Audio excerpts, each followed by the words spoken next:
E nós vamos ler para nossa meditação em Efésios, carta de Paulo aos Efésios, capítulo 2, a partir do versículo 1.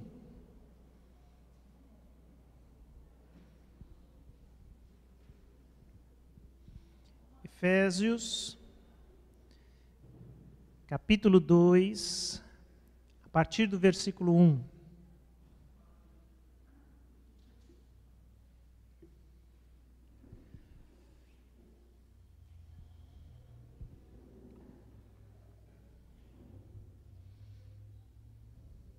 A palavra nos diz assim: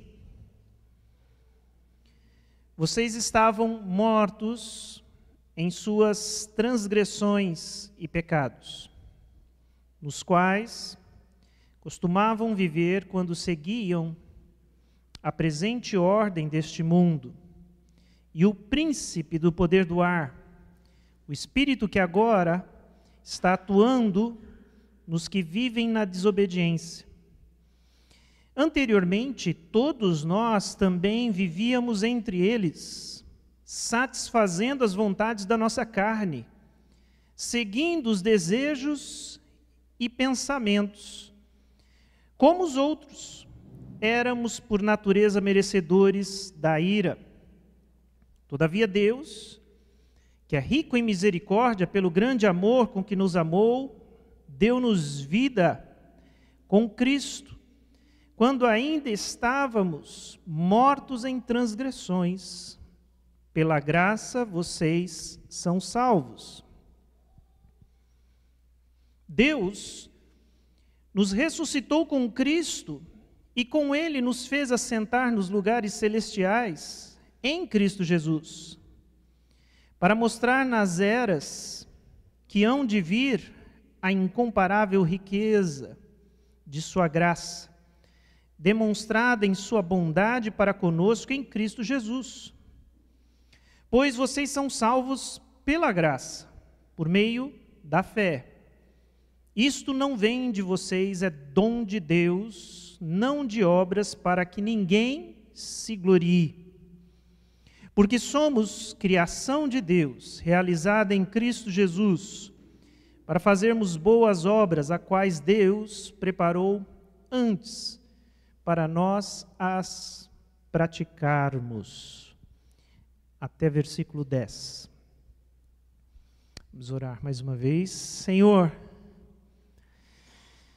obrigado, Senhor, pela Tua palavra, obrigado pelo encontro na Tua igreja, da Tua igreja, entre irmãos, obrigado pela mesa, pela ceia, pela celebração. Obrigado pela liberdade de culto que nos é dada através de Jesus Cristo. E agora, em que lemos a Tua palavra, pedimos que o Senhor fale conosco de uma maneira especial e nos ensine, nos revele, que Teu Espírito Santo tenha livre acesso às nossas vidas. Nós te pedimos, no nome de Jesus. Amém. Amém. Queridos irmãos, com esse texto, eu queria iniciar uma reflexão, uma série de estudos a respeito, não a respeito da reforma, mas a partir da reforma. No próximo dia 31 de outubro, se comemora o dia da Reforma Protestante. Faremos 506 anos de Reforma Protestante. E nós, desde então, recebemos essa herança.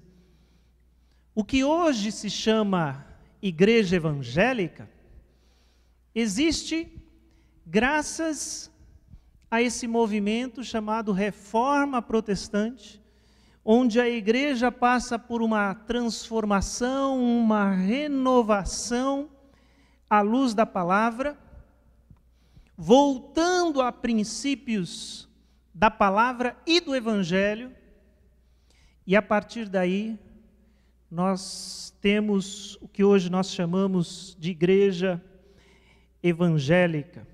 Se a igreja protestante era protestante porque protestou contra os desvios da igreja, a igreja evangélica se chama evangélica porque crê e vive o Evangelho. Mas de tempos em tempos, nós precisamos olhar o que é isso que é a nossa essência evangélica. O que é isso que faz parte da nossa fé, da nossa teologia e do nosso dia a dia? Por isso a nossa reflexão, aceitamos esse desafio, junto com outras, pelo menos 30 igrejas presbiterianas que vão fazer a mesma série de reflexões, denominada Reforma em Nós. Então, a ideia foi compartilhar esse tema, aproveitando o mês de outubro, que é chamado o mês da reforma, e trazer para a igreja essa reflexão. A reflexão, tem muita coisa que a gente poderia falar sobre a reforma, mas nós queríamos nos ater a um dos pilares da reforma protestante, que são os chamados solas. Talvez você já tenha ouvido falar, que é uma expressão em latim para somente. E há 5 solas que resumem a fé evangélica protestante, que os reformadores buscaram, lutaram, colocaram como bandeira para suas vidas, defenderam, alguns até a morte. Estes são os chamados 5 solas: sola gratia, isso é latim, somente a graça; sola fide, somente a fé; solus Christus, somente Cristo; sola Scriptura, somente as Escrituras; e soli Deo glória, somente a Deus a glória. Então, esses preciosos princípios, pilares, bases, que, os reformadores redescobriram, organizaram, mas a grande pergunta é: o que isso tem a ver conosco, comigo, com você, com a nossa espiritualidade, com aquilo que a gente acredita, vive? Mas como que somos atingidos por essa verdade? E é essa reflexão que eu gostaria de fazer junto com vocês nesses dias. E nós vamos tema por tema. E o primeiro deles é graça. A graça em nós. O que é que isso significa? O que é que significa a graça em nós? Essa palavra que a gente usa, essa palavra que a gente canta, essa palavra que a gente lê, a gente já cantou graça aqui hoje. Mas o que ela significa? De verdade, na minha vida, na sua vida. E eu queria usar essa palavra em Efésios, essa palavra de Paulo aos Efésios, para a gente entender um pouquinho da graça. Mas não da graça distante, da graça teoria. Não, a graça espiritualidade, a graça na prática, na vida. E eu convido vocês a gente ler novamente e pensar sobre esse tema. Em primeiro lugar, a graça em nós é uma consciência profunda de onde nós fomos tirados.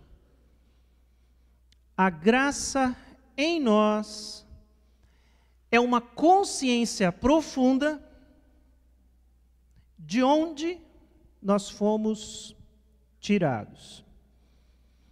E eu convido você a ler novamente os 3 primeiros versículos que nós lemos, 1, 2 e 3 de Efésios 2, onde Paulo fala exatamente isso. Que lugar é esse do qual nós fomos tirados e que a graça nos revela? Preste agora bastante atenção. Vocês estavam mortos em suas transgressões e pecados, nos quais costumavam viver quando seguiam a presente ordem deste mundo e o príncipe do poder do ar, o espírito que agora está atuando nos que vivem na desobediência. Anteriormente, todos nós também vivíamos entre eles, satisfazendo as vontades da nossa carne, seguindo seus desejos e pensamentos. Como os outros, éramos, por natureza, merecedores da ira. Então vamos lá. Em primeiro lugar, ser salvo, salvação, ser salvo, significa ser resgatado disso aí. Um estado de morte, em transgressão e pecado. Ser salvo significa ser resgatado dessa vida, que é uma vida segundo a ordem do mundo, do século. E aqui diz sobre o domínio do maligno. O maligno tem domínio sobre essa pessoa, mas ela é o quê? Resgatada desse lugar. Ser resgatado desse lugar onde se vive na desobediência. A regra de vida é o quê? Desobediência. Completamente afastado de Deus. E ele continua, guiados pela própria carne. Carne, para Paulo, é a natureza pecaminosa. É isso que nós temos, que nós herdamos de Adão, que nos ensina a pecar e caminhar na direção ao pecado. Guiados pela carne, satisfazendo o próprio desejo. E ele completa, estar debaixo da ira de Deus.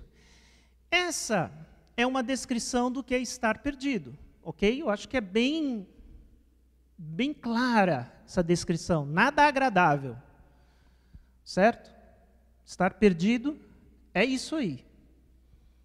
Bom, presta atenção nas palavras que Paulo usa quando se dirige aos crentes. Ele não está se dirigindo aos não crentes, ele está se dirigindo aos crentes. Como, por exemplo, a nós. Ele está aqui falando com a igreja, ele estava falando com os Efésios, ele podia estar falando conosco, está falando aos crentes. O que ele diz? Ele diz, vocês estavam mortos. Vocês seguiam as transgressões, o pecado, a ordem desse mundo. Vocês, e ali, no segundo parágrafo, ele muda e diz, todos nós, olha só, todos nós vivíamos entre eles. Essa descrição horrorosa de perdição, ele diz assim, nós, isso aconteceu conosco, a gente estava lá. A gente era assim. Exatamente, ele usa também a expressão como os outros. Nós éramos como os outros. Ou seja, essa perdição fala da nossa realidade. Ou da uma realidade da onde a gente foi tirado. E aí o que eu quero dizer para vocês é que a graça, quando somos alcançados pela graça, e quando a graça age em nós, dentro de nós, surge em nós essa consciência profunda de onde a gente veio. A graça nos revela que nós viemos daí, que nós somos isso. A pessoa religiosa, presta atenção no que eu vou falar, a pessoa religiosa, ela não acredita que ela foi resgatada da perdição. Quando você segue a lógica religiosa, você não, no fundo, você ouve, você concorda com o pastor fala, mas você, no fundo, não acredita que você foi salvo, que você foi resgatado da perdição, dessa perdição. Você entende a fé de um outro jeito.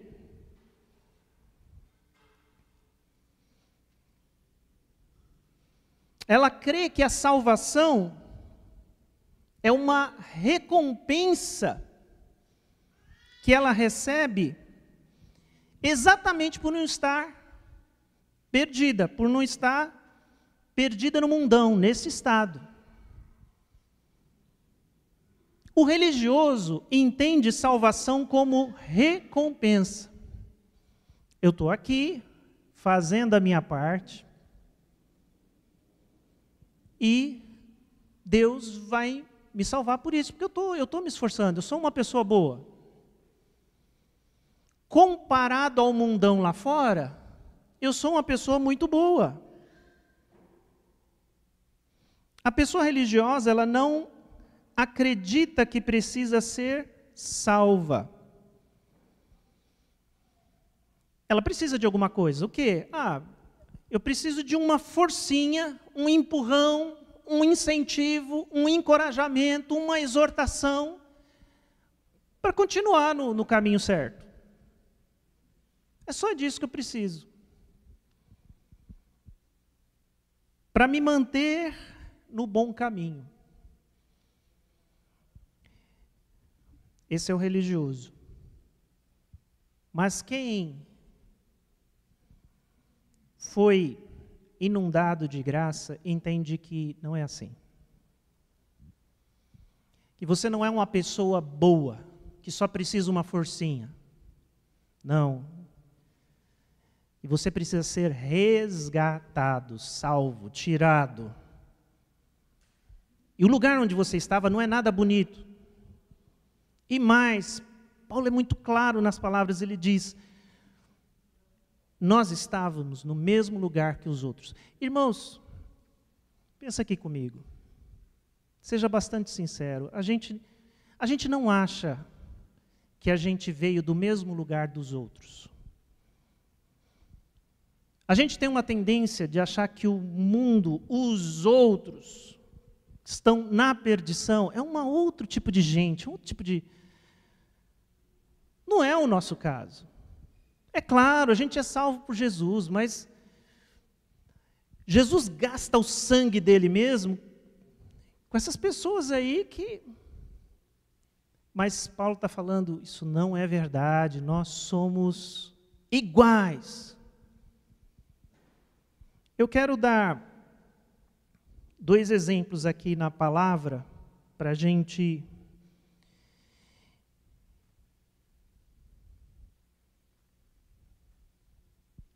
entender um pouco melhor isso. Lucas 23, 40 e 43, é o texto da crucificação, onde os 2 criminosos, os 2 ladrões, são colocados ali junto com Jesus na cruz. Eu quero ler com vocês, para a gente observar isso acontecendo. Então, qual é o contexto aqui? Jesus está na cruz. Tem um ladrão de um lado, um outro do outro, e eles ali começam a conversar. Um dos criminosos que ali estavam, pendurados, lançavam-lhe insultos. Você não é o Cristo? Salva-se a si mesmo e a nós. Mas o outro criminoso o repreendeu, dizendo: você não teme a Deus, nem estando sob a mesma sentença? Nós estamos sendo punidos com justiça, porque estamos recebendo o que os nossos atos merecem. Mas esse homem não cometeu nenhum mal. Então ele disse: Jesus, lembra-te de mim quando entrares no teu reino. Jesus lhe respondeu: eu lhe garanto, hoje você estará comigo no paraíso. Eu queria chamar a sua atenção para a consciência de pecado desse ladrão que falou com Jesus. O segundo, porque ele disse para o seu companheiro: você é louco? Olha o que você está falando. Nós estamos aqui porque nós merecemos. É a justiça sobre nós, por aquilo que a gente fez, pelos crimes que nós cometemos. A gente merece estar aqui, ser morto, ser punido. Mas esse homem que está aqui do nosso lado, ele não fez nada. Ele é santo. A gente não sabe por que ele está aqui. Aquele homem tinha uma consciência do que ele era, comparado a quem era Jesus. E aí ele faz um apelo muito ousado, muito corajoso. Jesus, lembra-te de mim quando estiveres no teu reino. É muito interessante a gente pensar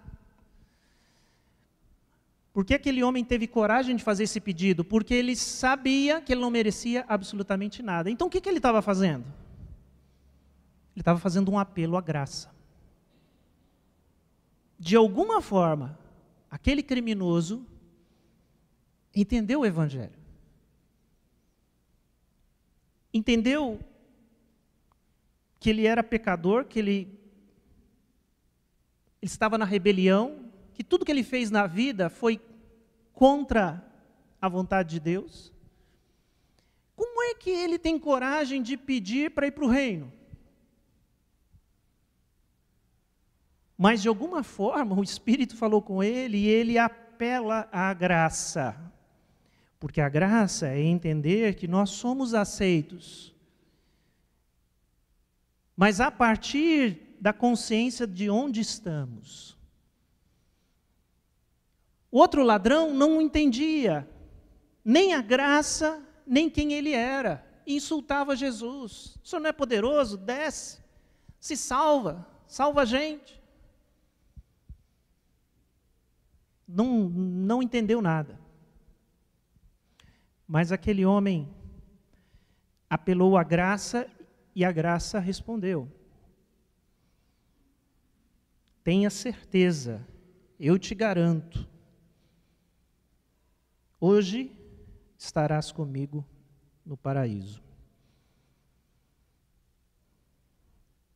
Aquele homem não teve tempo de absolutamente nada. A gente sempre fala sobre, não deu para passar pelo batismo, não deu para fazer classe de doutrinas, não deu para fazer uma boa ação que demonstrasse verdadeiro arrependimento, nada.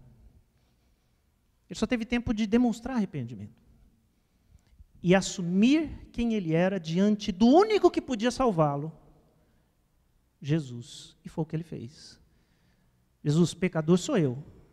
Essa cruz eu mereço, o senhor não merece. Mas depois dela, lembra de mim no teu paraíso. E Jesus disse: você estará comigo lá. E eu queria ler outro texto com você, também em Lucas, um pouquinho antes. Uma parábola de Jesus. Lucas 18, de 9 a 14. Preste atenção à razão pela qual Jesus contou essa parábola. Está dito aqui no verso 9. Há alguns que confiavam em sua própria justiça e desprezavam os outros. Jesus contou essa parábola. 2 homens subiram ao templo para orar. Um era fariseu e o outro publicano, cobrador de impostos, pecador. O fariseu, em pé, orava no íntimo: Deus, eu te agradeço porque não sou como os outros homens. Olha a palavra que o fariseu usa, comparada aqui Paulo. Não sou como os outros homens. Ladrões, corruptos, adúlteros, nem mesmo como este publicano, que está aqui do meu lado. Jejuo 2 vezes por semana, dou o dízimo de tudo quanto ganho. Mas o publicano ficou à distância. Ele nem ousava olhar para o céu, mas batendo no peito dizia: Deus, tem misericórdia de mim que sou pecador. E aí Jesus diz, fim da parábola: eu lhes digo que este homem, o último, e não o outro, foi para casa justificado diante de Deus. Pois quem se exalta será humilhado, mas quem se humilha será exaltado. O fariseu não conhecia a graça, porque ele não sabia de onde ele vinha. Ele ainda fazia a separação entre nós e os outros. E ele, na sua arrogância, agradecia a Deus: Deus, obrigado porque eu sou tão diferente dos outros. Eu sou tão melhor. Eu sou uma bênção. Aqui Jesus deixa claro que ele estava enganado a respeito de si mesmo. Mas aquele homem que era pecador, um publicano, era uma pessoa extremamente complicada, trabalhava para os romanos, era corrupto, cobrava mais imposto do que deveria, era muito problemático. Mas naquele momento, ele só conseguia fazer essa oração: Deus, tem misericórdia de mim que sou pecador. E Jesus diz uma coisa que é muito, muito forte. Jesus diz: o fariseu voltou para casa, Deus não ouviu a oração dele, do mesmo jeito que ele chegou, orando de si para si mesmo.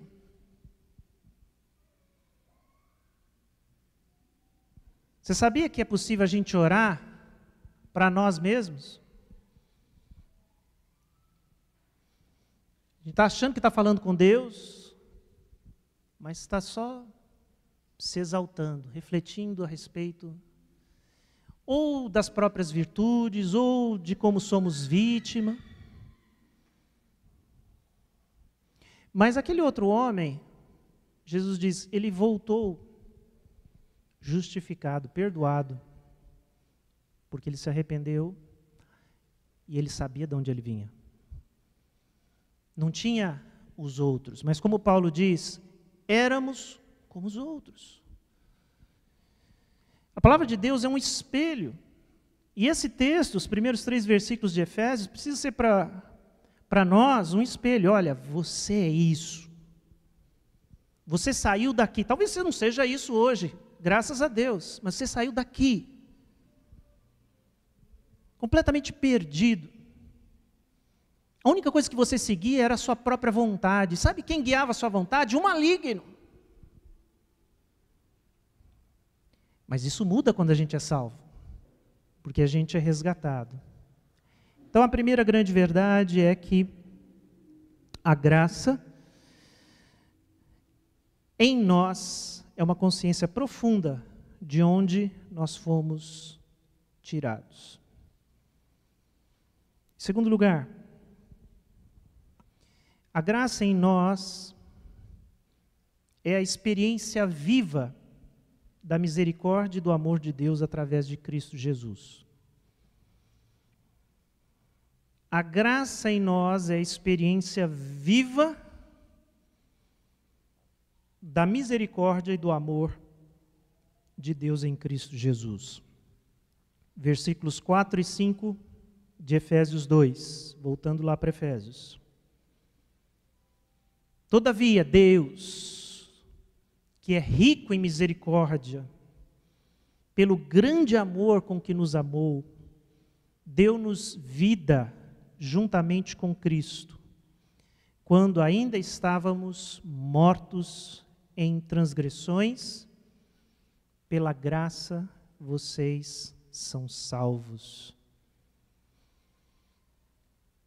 Por causa da misericórdia e do amor com que Deus nos amou, diz Paulo. Irmãos, vamos lá, graça não é um conceito apenas, é um conceito também, mas não é um conceito. Conceito graça, graça é uma experiência. Nós precisamos experimentar a graça, viver a graça. Graça não é algo que a gente entende apenas, crê que ela existe apenas. Graça é algo para ser vivido, experimentado. Porque, através da graça, nós experimentamos perdão. Experimentamos perdão. Não é saber sobre perdão, é experimentar perdão. É experimentar o amor de Deus. É experimentar a sua misericórdia. É entender que você é salvo porque Deus te amou profundamente. E nesse amor profundo decidiu agir com misericórdia. E aí não é saber isso só, irmãos, é experimentar perdão, misericórdia, amor. E aí eu pergunto, você tem experimentado o amor de Deus? O amor de Deus é algo que você experimenta, vive, sabe no sentido de faz parte da sua história. Eu sou amado por Deus. Eu não só sei disso porque a palavra me disse, mas agora eu já vivo isso.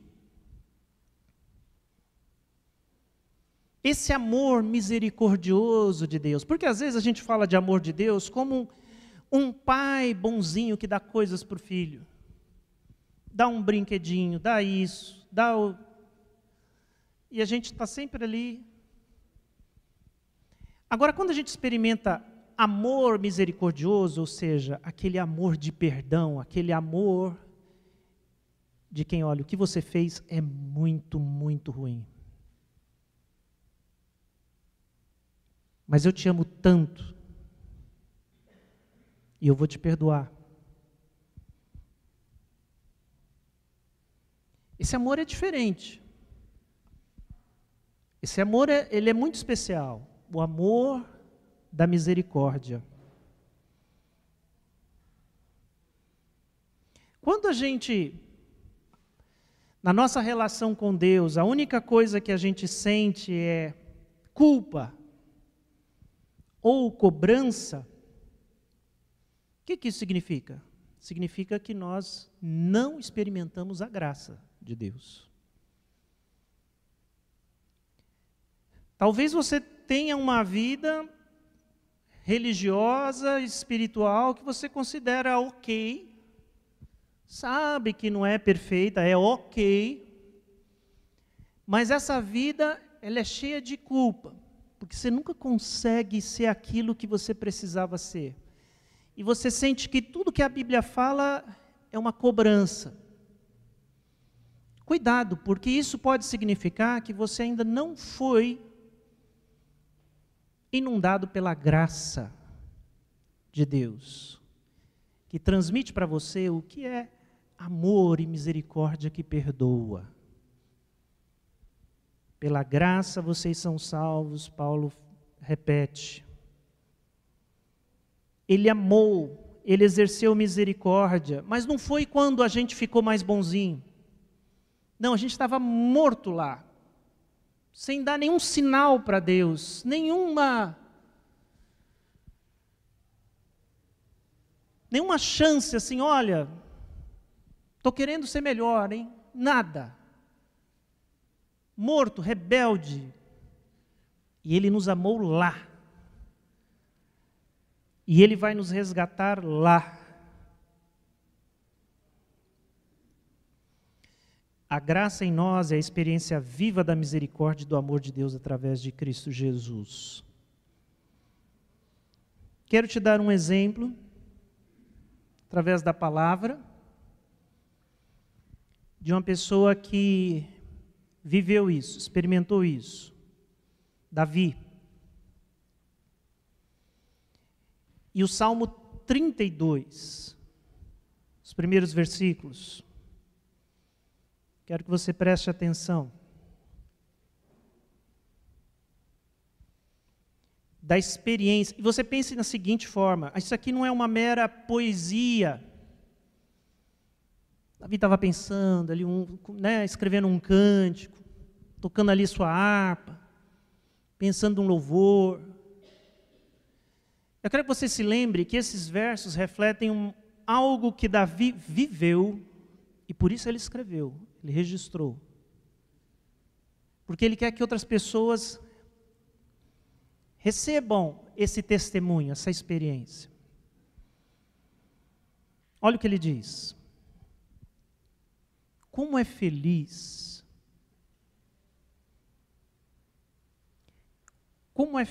aquele que tem as suas transgressões perdoadas e seus pecados apagados.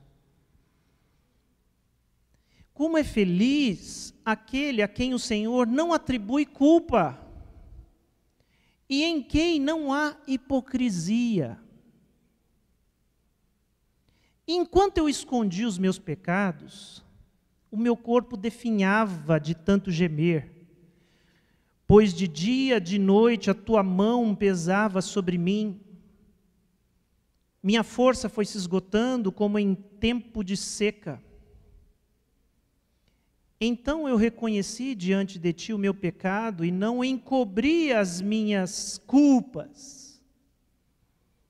Eu disse: confessarei as minhas transgressões ao Senhor, e tu perdoaste a culpa do meu pecado.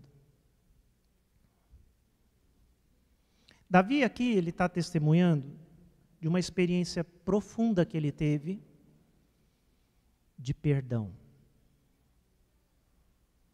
e restauração. Entenda o peso dessas palavras. Entenda que é alguém que viveu isso. Como é feliz, como é bem-aventurado a pessoa que tem as suas transgressões perdoadas, seus pecados apagados. Como é feliz. Como é feliz aquele que Deus não vai atribuir culpa. Como é feliz aquele que não precisa ser hipócrita. O hipócrita é aquele que esconde o pecado. Na frente dos irmãos ele é uma bênção. Por trás, mas aquilo pesa. Aquilo deixa a pessoa infeliz. E Davi viveu tudo isso.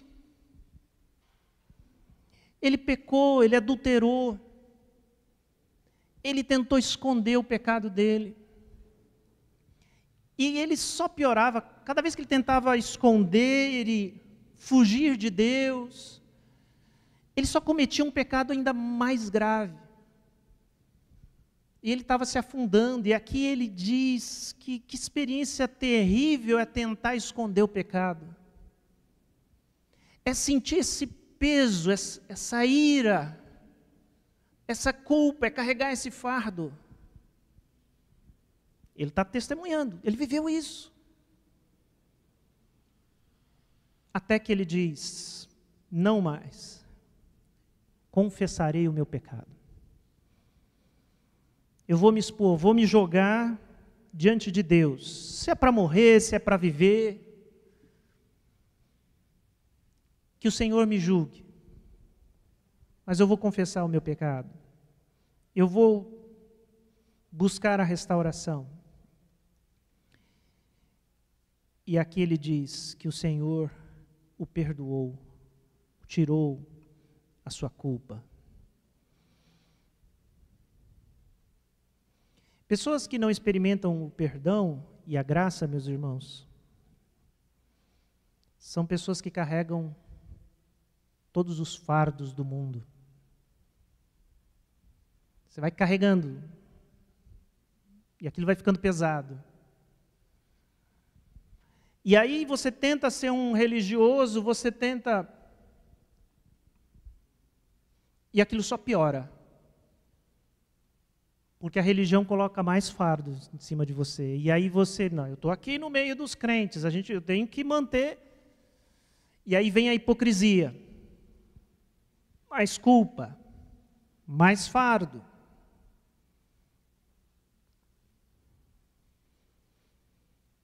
Essas pessoas, elas não conseguem se perdoar.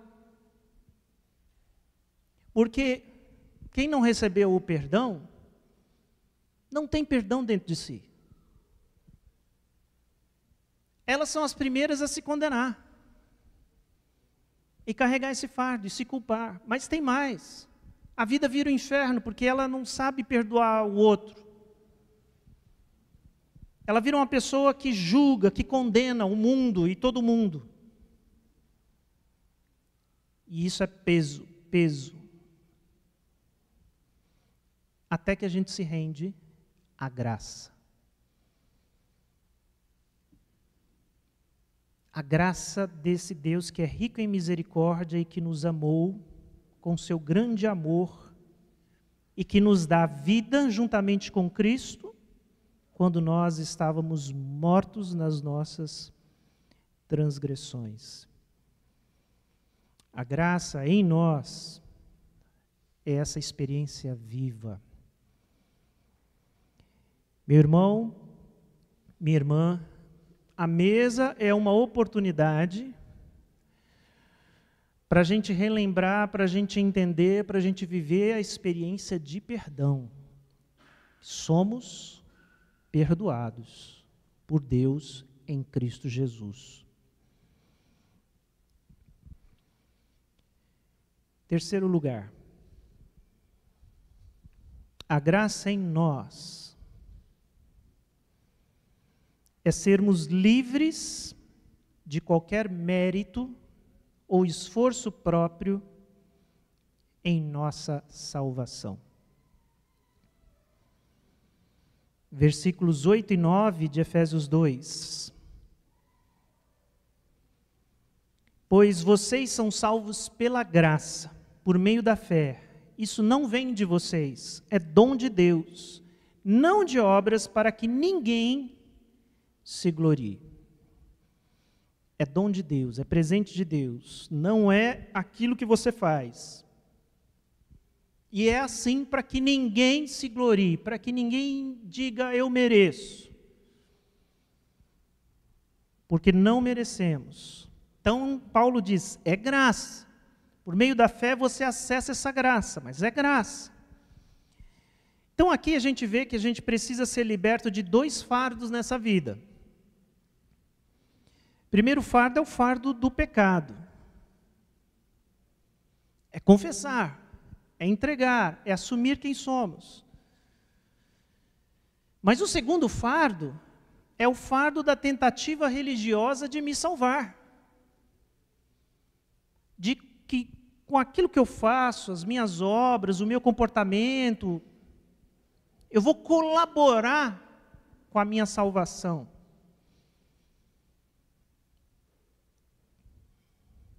É aquele entendimento que eu falei, religioso, de que a salvação é uma recompensa pelo meu bom comportamento. Isso é um fardo. E ser alcançado pela graça é ser liberto desse fardo. Ser livre disso.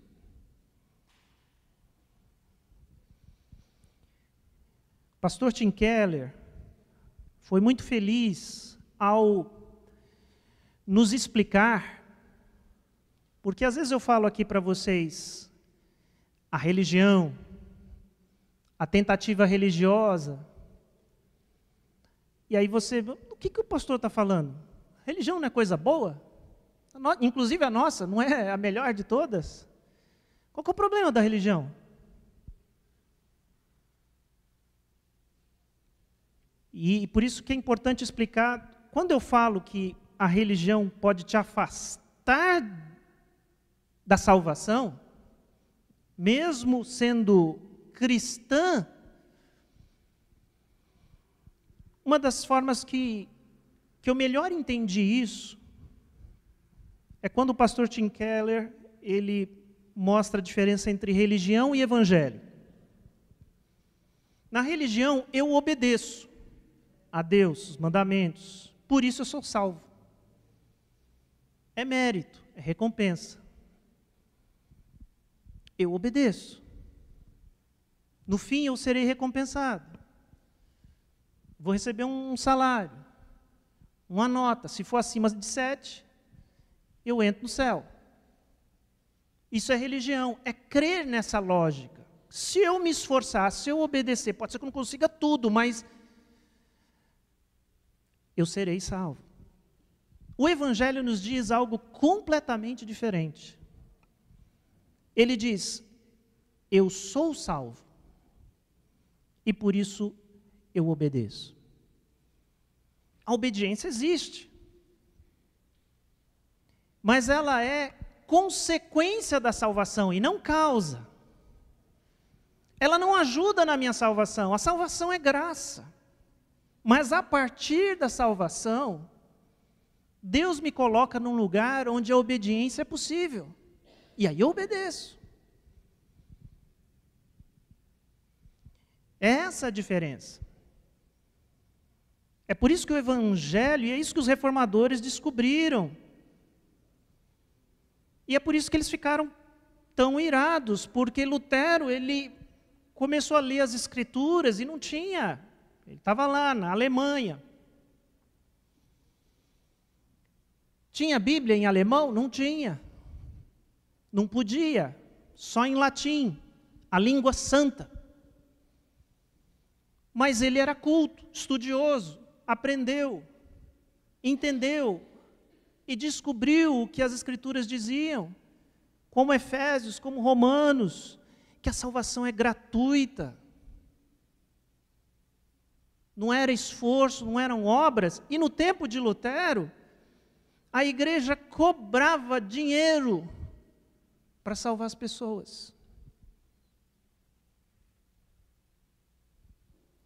É disso que se trata as famosas 95 teses que Lutero escreveu e pregou lá. Era um protesto contra as indulgências, que eram títulos que você podia comprar para garantir a salvação sua, da sua família, de quem já morreu. Você podia. Vai comprando. Isso era um absurdo, isso era uma mentira. E aí a palavra, por isso que o sola, né, é sola graça, somente a graça, mas somente a Escritura. A Escritura é que vai trazer luz para a verdade do Evangelho. E essa luz chega agora ao povo.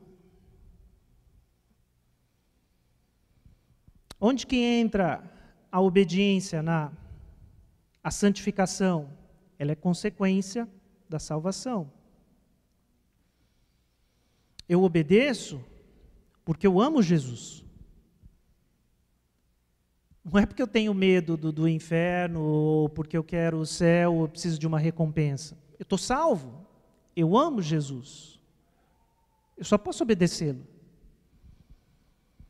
Eu me santifico porque eu tenho medo de ser castigado? Não, porque eu amo a santidade.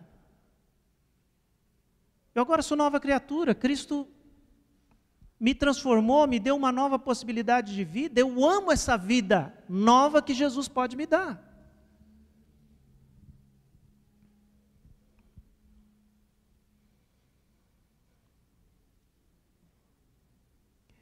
Às vezes a gente pode entender errado, a gente fala do solas, e aí a gente vê esse que é o primeiro e talvez um dos mais impactantes, somente a graça.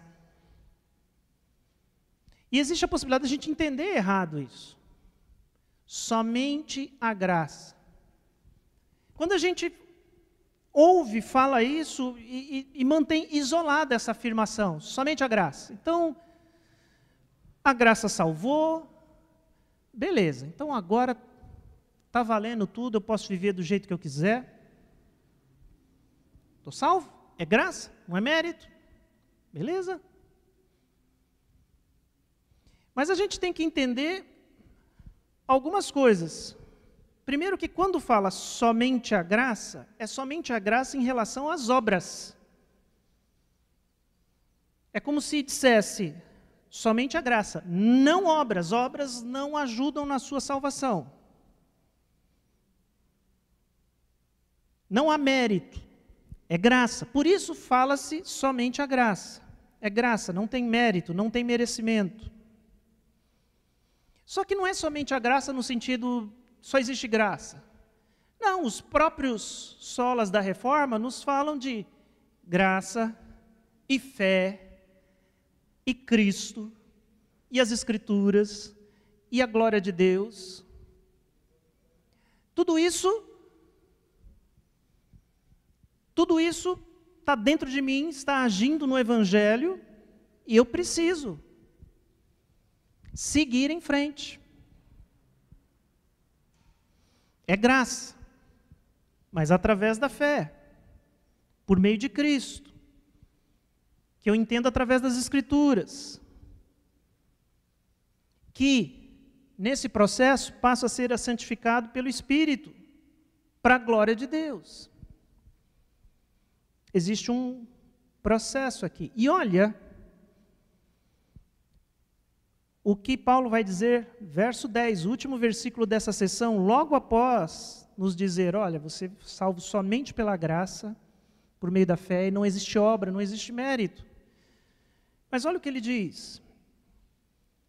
Porque somos criação de Deus, realizada em Cristo, para fazermos boas obras, as quais Deus preparou de antemão, para que nós as praticássemos.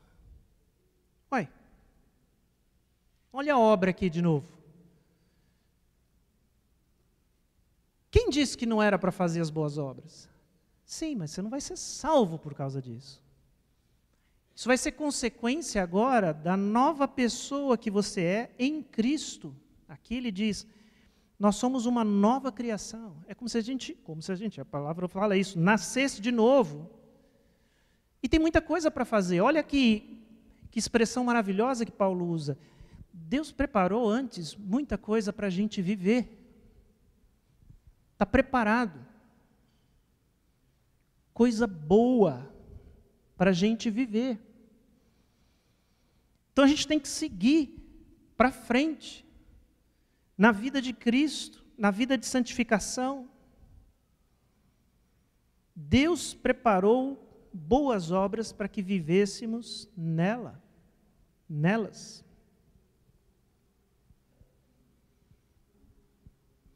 A graça, ela nos liberta do mérito, do merecimento, desse fardo. Nós somos livres do fardo, do mérito, do esforço próprio para a nossa salvação. Eu queria terminar com, novamente, Davi. E, novamente, um exemplo pessoal disso que ele encontrou na vida. Esse é um dos meus salmos favoritos. Salmo 131. Nesse salmo, Davi expressa que ele entendeu a graça que liberta do mérito, da grandeza, da autossalvação. É diferente daquele que ele confessou no 32. Esse é um outro fardo, que eu e você podemos estar carregando também. E ele diz: Senhor, o meu coração não é orgulhoso, os meus olhos não são arrogantes, não me envolvo com coisas grandiosas nem maravilhosas demais para mim. De fato, acalmei e tranquilizei a minha alma.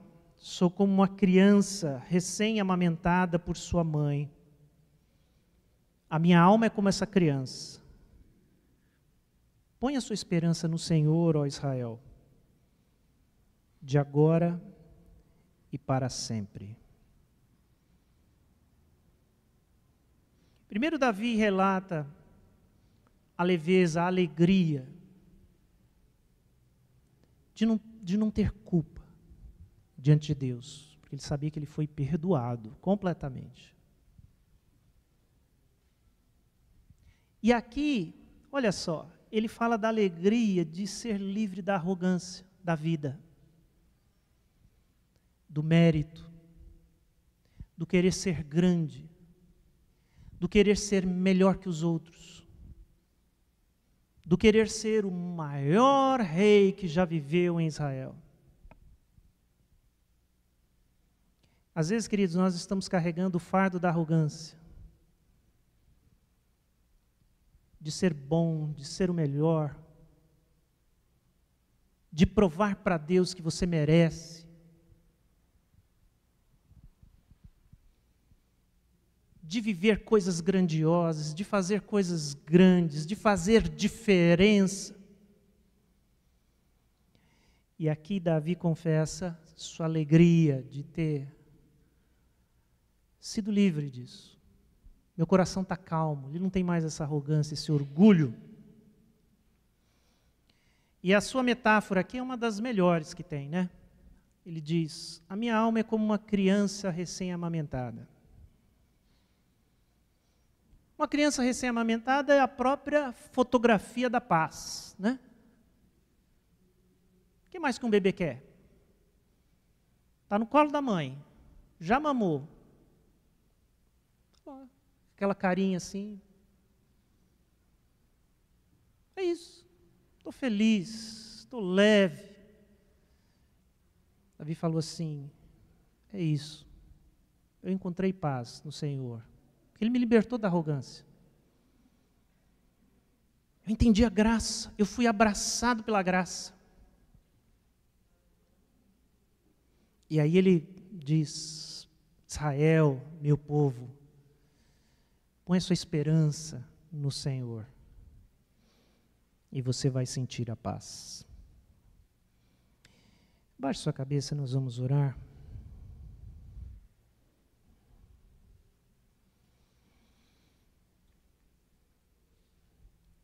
Senhor, a gente quer confessar aqui que a sua graça, ela é muito desafiadora. Nós temos dentro de nós essa lógica, esse DNA da religião. A gente acha que pode te ajudar, a gente acha que pode dar uma forcinha na nossa própria salvação, afinal de contas nós não somos tão ruins assim. Que a tua graça em nós nos revele a verdade. O que nós somos, da onde fomos tirados, o imenso amor que foi necessário para nos resgatar, o preço,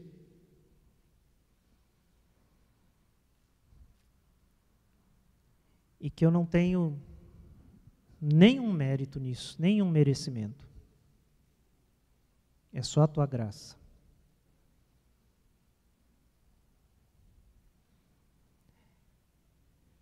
Senhor, faz isso na nossa vida. Que o teu Espírito comunique essa graça. Nós gostaríamos muito de deixar os nossos fardos aqui, não levá-los para nossa casa. Deixar aqui a culpa, o pecado, a arrogância, a hipocrisia.